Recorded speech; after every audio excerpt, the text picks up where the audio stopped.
I feel like the best single question you can ask yourself whenever you're trying to make a difficult decision is not just a pro and con list, not just wondering what your motivations are.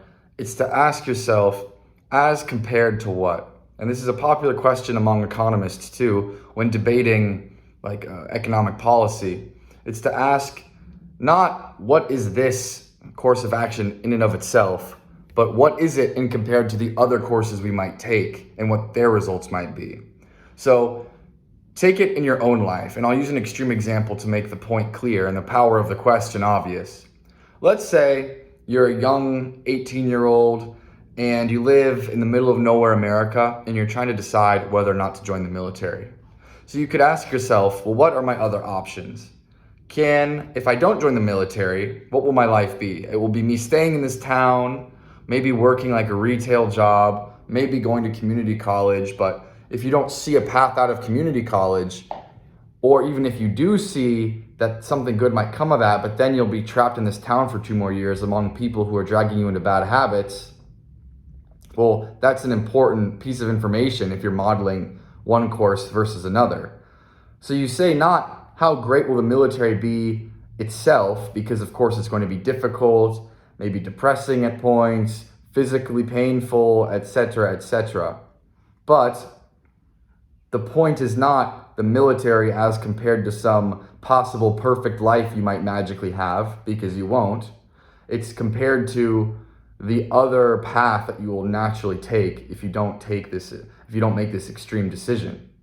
I'll take another example for people that aren't planning on doing something quite as drastic as joining the military.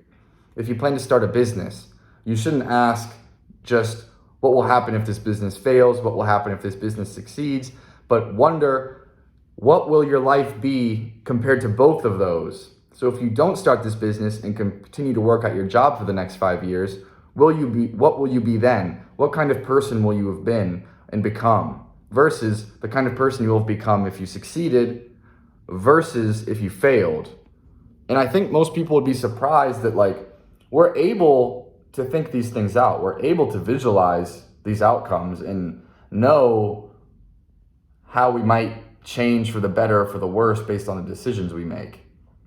Say in the military example, if you are addicted to drugs and you're lazy and you have no work ethic and you're physically unfit, well, then it's very easy to map out the notion that joining the military will change you, irrevocably change you on a deep level permanently for the rest of your life. So even if you don't enjoy your 4 years in the military, it'll be giving you decades and decades of benefits through the habits it instills and through the discipline and through the pain tolerance. You're gaining all these other skills other than just what those 4 years of the job itself will be. And again, same with running a business. Maybe starting it is actually going to cause so many problems for you and you're going to lose money, but it may down the line give you many, many benefits through what it teaches you. But you can compare that again to the benefits you'll reap from proceeding as usual.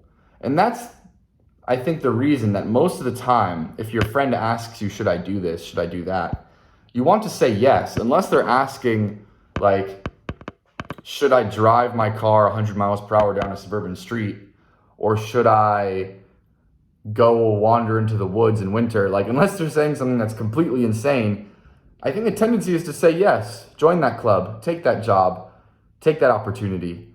Because almost always deviating from the status quo will be a net benefit down the line, as long as you do some, bare minimum of risk mitigation. Almost always, especially as a young person, it's the status quo that is going to cap your potential and sort of hamstring you and leave you ignorant of what you might be and what you might become. So, to reiterate, make sure that you're comparing not this opportunity, the negative possible outcomes of a given decision, with the perfect fantasy life. Make sure you're comparing the outcomes of that decision with the outcomes of the status quo. That's all.